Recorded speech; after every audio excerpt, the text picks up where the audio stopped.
Dear students and dear friends, अस्सलाम वालेकुम। Sargodha board 2014 का इंग्लिश का पेपर है ग्रुप 1 का। इसका ऑब्जेक्टिव करते हैं। 19 मार्क्स का ऑब्जेक्टिव आता है और आपने 20 मिनट्स में करना होता है। तो मैं आपको यहाँ पर करेक्ट ऑप्शन जो है वो भी बताऊँगा और उसकी रीज़न कि ये इसका जो ऑप्शन ये करेक्ट है तो क्यों है। तो जो से सुने, ज़्यादा क्लियर नहीं है तो इसलिए आपको ज़रा तवज्जो से देखना पड़ेगा और सुनना पड़ेगा। क्वेश्चन नंबर 1 जो है इसका पार्ट ए पहले करते हैं।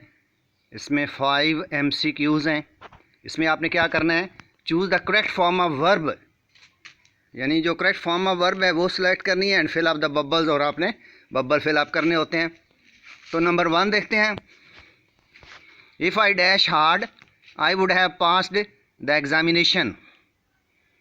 अब ये जो नंबर 1 MCQ है ये इनकरेक्ट है, ये गलत बना हुआ है। अब मैं आपको बताता हूँ कि इसकी रीज़न क्या है। वुड हैव पास्ड, देखें जब वुड हैव लगाओ, कुड हैव लगाओ, शुड हैव लगाओ, माइट हैव लगाओ और उसके बाद थर्ड फॉर्म ऑफ वर्ब लगी हो, तो दूसरी तरफ जो आपकी जो इफ़ क्लाज होती है उसमें पास्ट परफेक्ट टेंस लगता है, सिंपल पास्ट नहीं लगता। ये कंडीशनल सेंटेंस टाइप 3 बनता है, इसलिए ये हैड वर्कड आना चाहिए था। If I had worked hard, अगर मैं मेहनत करता, I would have pass the examination, तो मैं पास हो जाता। तो इस तरह का जब कोई MCQs आ जाए तो देखें आपकी जो ए क्लास जो है वो पास्ट में नज़र आ रही है, I would have passed third form है, तो इसलिए आप यहाँ पर जो ऑप्शन जो पास्ट में है आप उसको टिक करेंगे। मसलन आप बी ऑप्शन पर क्या है, वर्कड, तो आप वर्कड को टिक करेंगे, अगरचे ये गलत है। Number 2, people dash such a strange animal before. जी, अब इसका देखें नंबर 2 का जो करेक्ट ऑप्शन है वो सी पार्ट है, had seen. People had seen such a strange animal before, ऐसा अजीबो गरीब जानवर लोग पहले ही देख चुके थे। अब इसमें कीवर्ड क्या है, बिफोर। ये बिफोर का जो वर्ड है, एडवर्ब ऑफ टाइम जो है, ये आपका पास्ट परफेक्ट टेंस में ये यूज़ होता है। पास्ट परफेक्ट टेंस में प्रेजेंट एंड पास्ट इंडेफिनिट में अगो का वर्ड लगता है। जब आप डायरेक्ट से इनडायरेक्ट में चेंज करते हैं तो अगो को हम बिफोर में चेंज कर देते हैं, तो पास्ट परफेक्ट में चला जाता है। People had seen such a strange animal before. Number 3, the earth dash around the sun. जी, the earth revolves around the sun, ये यूनिवर्सल ट्रुथ है। तो जितनी भी यूनिवर्सल ट्रुथ्स हैं उनमें आपका सिंपल प्रेजेंट इंडेफिनिट टेंस लगता है, सिंपल प्रेजेंट टेंस लगता है।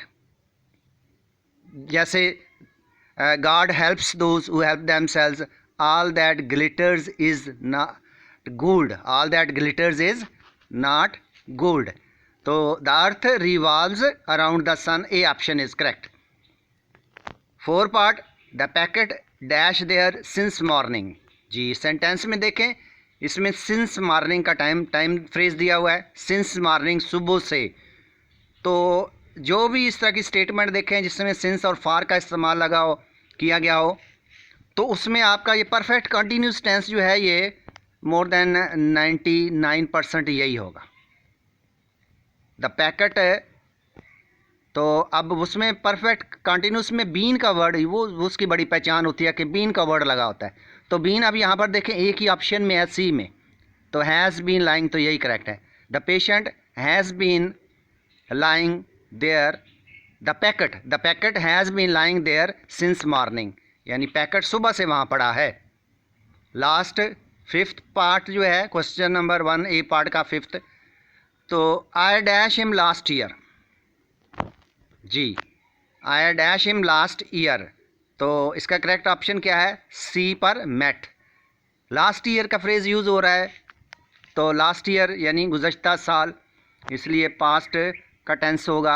बाकी तीनों ऑप्शन देखें किसी में कोई पास्ट नहीं है, तो इसलिए ये C option is correct. I met him last year गुज़श्ता साल, तो इसलिए पास्ट इंडेफिनिट टेंस यहाँ यूज़ होगा। इसके बाद अब हम बी पार्ट करेंगे। बी पार्ट में ये 4 मार्क्स का है बी पार्ट। इसमें आपने क्या करना है, choose the word with correct spellings. हाँ जी, करेक्ट स्पेलिंग्स करने हैं जी। इसका फर्स्ट पार्ट देखें, इसमें वर्ड बन रहा है प्रेसिडेंट। प्रेसिडेंट, ये जो डी ऑप्शन पर है, PRECEDENT, प्रेसिडेंट क्या होता है, जो कोई पास्ट इवेंट और एक्शन जो होता है, ठीक है ना, जो मिसाल या नमूना जो होता है, कोई गुज़श्ता वाक़या जो होता है, PRECEDENT, प्रेसिडेंट, ये डी ऑप्शन पर ये सही है। अच्छा नेक्स्ट देखो ये, अब हाँ दूसरा जो है इसमें अपलॉडिड, दाद दी, तारीफ़ की, अपलॉडिड। अब ये जो दूसरे नंबर पर बी में जो नज़र आ रहा है, APP, ये जो APPLAUDED, अपलॉडेड, ये बी ऑप्शन पे जो अपलॉडेड है, APPLAUDED, अपलॉडेड, ये ठीक है। कन्वीनियंस जी, कन्वीनियंस जी, ये जो सी ऑप्शन पे कन्वीनियंस नज़र आ रहा है, CONVENIENCE, कन्वीनियंस, कन्वीनियंस, सहूलत, आसाइश, कन्वीनियंस। नेक्स्ट नंबर पर है जी प्रायोरिटी। प्रायोरिटी का वर्ड जिसे तरजीह कहते हैं, तो प्रायोरिटी, ये जो बी ऑप्शन पे है, इसको ज़रा तो जो स्पेलिंग देखें, PRIORITY, प्रायोरिटी, PRIORIT, प्रायोरिटी जो है ये आपका ऑप्शन सही है। ओके, अब हम इसका सी पार्ट करते हैं। सी पार्ट में क्या करना है, आपने choose the correct option and fill up the bubbles. इसमें फिर आपके ये 5 मार्क्स के ये क्वेश्चन है, तो चूज़ द करेक्ट ऑप्शन, यानी जिस तरह उनकी जो रिक्वायरमेंट है उसके मुताबिक आपने करेक्ट ऑप्शन जो है वो सिलेक्ट करना है। तो नंबर 10 पर है, देयर एंसेस्टर्स, उनके आबाओ-अजदाद ने killed a member of our family, हमारे ख़ानदान के फ़र्द को कत्ल किया। द अंडरलाइन वर्ड मीन्स, यानी एंसेस्टर्स का मीनिंग आपने बताना है। तो यहाँ पर एंसेस्टर्स होते हैं आबाओ अजदाद, तो सी ऑप्शन जो है फोर फादर्स, ये करेक्ट है। Number 11, the last couple of years, गुज़श्ता चंद साल, have been a long bumpy ride for me, मेरे लिए काफ़ी तवील नाहवार सफ़र साबित हुए हैं, as they have for every one of my age, जैसा कि वो मेरी उम्र के हर फर्द के लिए होते हैं। यानी कपल को अंडरलाइन किया गया है और इसका भी आपने मीनिंग बताना है। कपल देखें, कपल ये प्रीवियस नहीं हो सकता, नेक्स्ट नहीं हो सकता, वन नहीं हो सकता, ठीक है। तो कपल ऑफ का मतलब होता है, इट मीन्स 1 2 3 4, कुछ साल जो होते हैं कपल ऑफ, ये नहीं कि ज़रूरी नहीं है कि 2 ही हो। तो अस्माल इंडेफिनिट नंबर, इसको आपने ये टिक करना है, अस्माल इंडेफिनिट नंबर। हालांकि टेक्स्ट इंग्लिश की जो 10th क्लास की बुक में इस तरह का कोई MCQs उन्होंने अपने पास से ये उसको थोड़ा सा चेंज करके दिया है। ओके, नेक्स्ट 12 जो है, द सिनोनिम ऑफ परजेवर इज, परजेवर का आपने सिनोनिम बताना है। सिनोनिम क्या होता है, मुतरादफ, मीनिंग बनाना, मीनिंग मुतरादफ, सिनोनिम आपने बताना है परजेवर का। परजेवर का सिनोनिम, परजेवर का मतलब क्या होता है भला, साबित कदम रहना, मुस्तकिल मिजाज होना, डटे रहना। तो परजिस्ट जो भी आप, persevere mean persist. The antonym of fail is, antonym क्या होता है, मुतजाद। तो फेल होता है नाकाम होना, तो कामयाब होना, सक्सीड, ये इसका एंटोनिम बन गया, सक्सीड, सी ऑप्शन पर। He begged dash mercy, he begged for mercy, beg for होता है तलब करना, उसने रहम तलब किया कि मुझ पर रहम किया जाए। ये आपकी प्रेपोजिशन जो आपकी 125 है उनमें से एक प्रेपोजिशन ली गई है, ही बेग्ड फॉर मर्सी।